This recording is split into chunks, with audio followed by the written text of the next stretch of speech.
My parents disowned me for telling the truth. My name is Rebecca. I'm 34 years old, and this is my story. I grew up in a family that ran a mid sized furniture manufacturing business started by my grandfather. My older brother, Thomas, was always seen as the one who'd take it over one day. He had the charm, the confidence, the easy way of talking that made people trust him instantly. I was quieter. I studied finance, and after college, I came back to work in the company's accounting department, mostly because my father asked me to. For a few years, things were fine. I did my job well. I wasn't looking for recognition. I just wanted to be useful. Then, when I was 24, Thomas brought in a new business partner, a man named Victor, who promised to triple our production capacity through an aggressive expansion plan. Two new facilities, a massive loan, minimal due diligence. I looked at the numbers for weeks. I found inconsistencies in Victor's financial projections, numbers that simply didn't add up if you looked closely. I brought it to my father. My father didn't even look at the spreadsheets I'd prepared. He said, "Thomas has this handled. You worry about your part of the business, Rebecca." I pushed back, gently at first, then more firmly, because I genuinely believed this decision could sink the company. At a family dinner in front of everyone, I said what I truly thought, that Victor's numbers didn't make sense and that Thomas was being reckless. My mother set down her fork and looked at me like I was a stranger. "How dare you try to tear your brother down?" she said. "This family built something, and you want to poison it with jealousy." I wasn't jealous. I was scared for all of us, but nobody wanted to hear that. 2 weeks later, my father called me into his office. He told me my attitude was no longer welcome in the company or in the family home.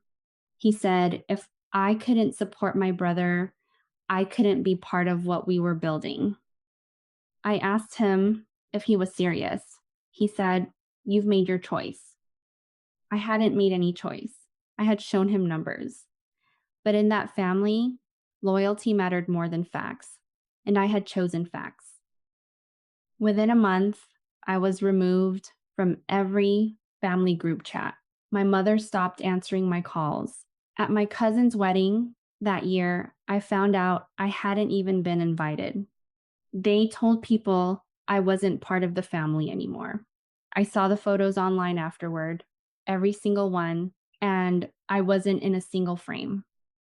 I was 24 years old, completely cut off, with no job, and a family that had made it clear I was replaceable.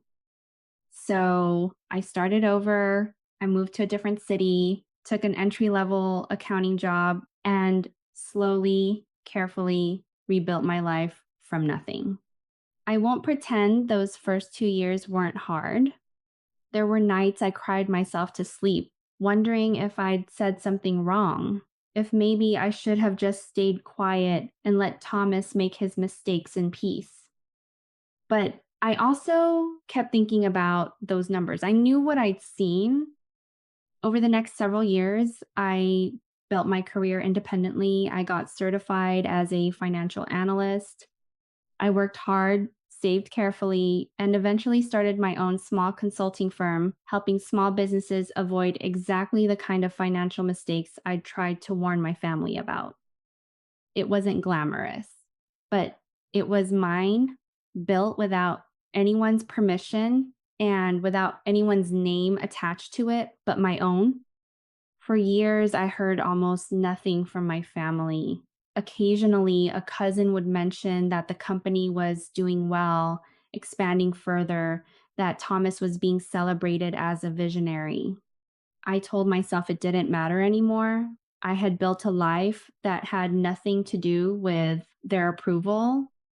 Then, almost exactly 10 years after I was disowned, I got a call from my cousin Lisa, someone who had quietly stayed in touch with me over the years. "Rebecca," she said, The company's in trouble, real trouble.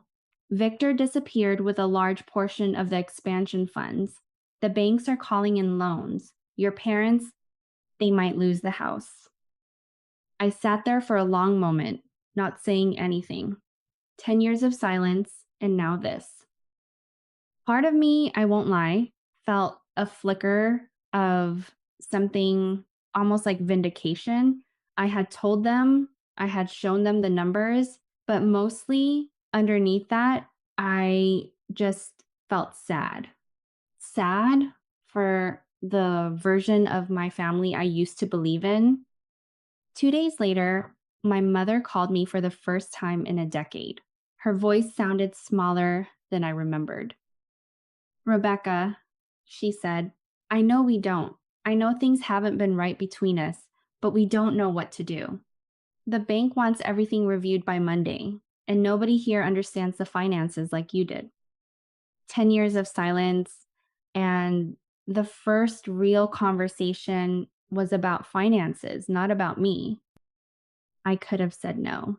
Honestly, some small, hurt part of me wanted to, but I thought about my father, who I knew deep down wasn't a cruel man, just a proud one who had let pride guide too many decisions. I thought about my mother's voice, thinner and more frightened than I'd ever heard it. And I thought about the fact that walking away completely wouldn't heal anything. It would just let the wounds stay open for both of us. So I said yes. I drove back to my hometown for the first time in 10 years. My childhood home looked smaller than I remembered and tired, the way houses look when the people inside them are exhausted. My father opened the door. He looked older, thinner, and for the first time in my life, uncertain. Rebecca, he said, and stopped, like he didn't know what else to say. I spent that week going through the company's books with an outside legal team. It was worse than I expected. Victor had falsified records for years, exactly the pattern I'd flagged a decade earlier, just far more advanced by then. I helped them negotiate with the bank, restructure what could be restructured, and identify what could realistically be saved. It wasn't everything. They lost one of the facilities and a significant amount of savings, but they kept the house, and the core of the original business survived. The night before I left, my mother sat across from me at the kitchen table, the same table where 10 years earlier she told me I was tearing the family apart. I should have looked at your numbers, she said quietly. Back then, I should have listened. I didn't say, I told you so. I didn't need to. I just said, I wish you had to. Not because I wanted to be right, but because I never wanted to lose 10 years with you. My mother started crying, and for the first time since I was 24 years old, she reached over and took my hand. Things aren't perfect between us now. 10 years of silence doesn't undo itself in a week. Thomas and I are still rebuilding something resembling a relationship, slowly, carefully. But my parents call me now. They ask my opinion, and more importantly, they actually listen to the answer. I still run my own consulting firm. That part of my life, the part I built completely on my own, I've kept exactly as it was. Independent, mine, something no one can take credit for or take away from me. What I learned through all of it is this: being right doesn't always feel like winning. Sometimes it just feels like grief for the years you lost proving it. But I also learned that some doors are worth reopening carefully on your own terms, not because you owe anyone forgiveness, but because you decide that healing matters more than being owed an apology. If you've ever been dismissed by your own family for simply telling the truth, I hope you remember that your worth was never tied to whether they believed you. Sometimes time proves what people refuse to hear. If this story meant something to you, let me know in the comments. Has your family ever refused to hear the truth from you? And if you'd like to hear more stories like Rebecca's, subscribe and turn on notifications so you never miss the next one.